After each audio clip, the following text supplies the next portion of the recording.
Really proud of Khaled, কারণ এমন একটা সিচুয়েশন থেকে যে ও সিলেট থেকে আমাদের কথার সাথে সাথে রাজি হয়ে টিমের স্বার্থে ও চলে এসেছে সিলেট থেকে।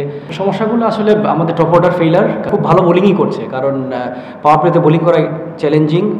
ও কিন্তু পাওয়ার প্লেতে বোলিং করে এবং 16-17 নম্বর ওভারে আমাদের প্রায় গেমই করেছে। সত্যি কথা বলতে রিয়েলি প্রাউড অফ খালেদ, কারণ এমন একটা সিচুয়েশন থেকে যে ও সিলেট থেকে আমাদের কথার সাথে সাথে রাজি হয়ে টিমের স্বার্থে ও চলে এসেছে সিলেট থেকে। আর নর্মালি আসলে সিলেট যদি থাকতো হয়তো মনটা আর একটু খারাপ থাকতো।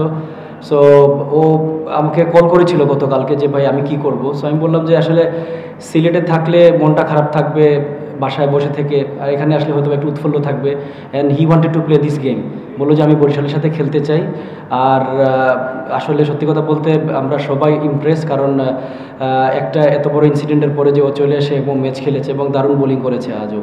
সমস্যাগুলো আসলে আমাদের টপ অর্ডার ফেইলার, কারণ টি-20 ক্রিকেটে আপনি যদি দেখেন ফার্স্ট পাওয়ার প্লেতে যদি আপনার 3-4টা উইকেট পড়ে যায়, আমাদের আসলে আমরা 6টা ব্যাটসম্যান নিয়ে খেলি, আমাদের লং টেল।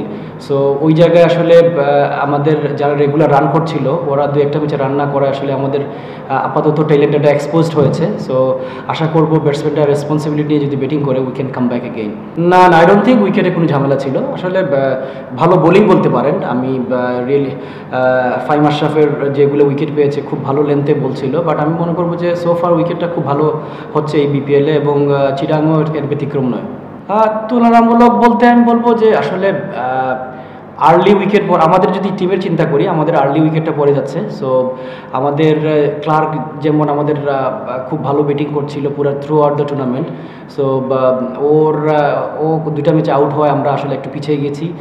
আর বলবো যে উসমানও রান করছিল, দুজন আমাদের খুব মানে ফর্মের প্লেয়ার, আমরা রান করতে পারিনি, এই জন্য আসলে আমরা স্ট্রাগলিং করছি। আর আমি টু বি অনেস্ট এই বছর বিপিএলে কোনো কিছু মানে মানে সাধুবাদ দিতে হয় কিউরেটার বলেন বা বলেন যে উইকেটের। সো এখনও চিটাগংয়ে আরও 3-4 দিন আছে, আমি আশা করবো যে হাই স্কোরিং গেমই হবে।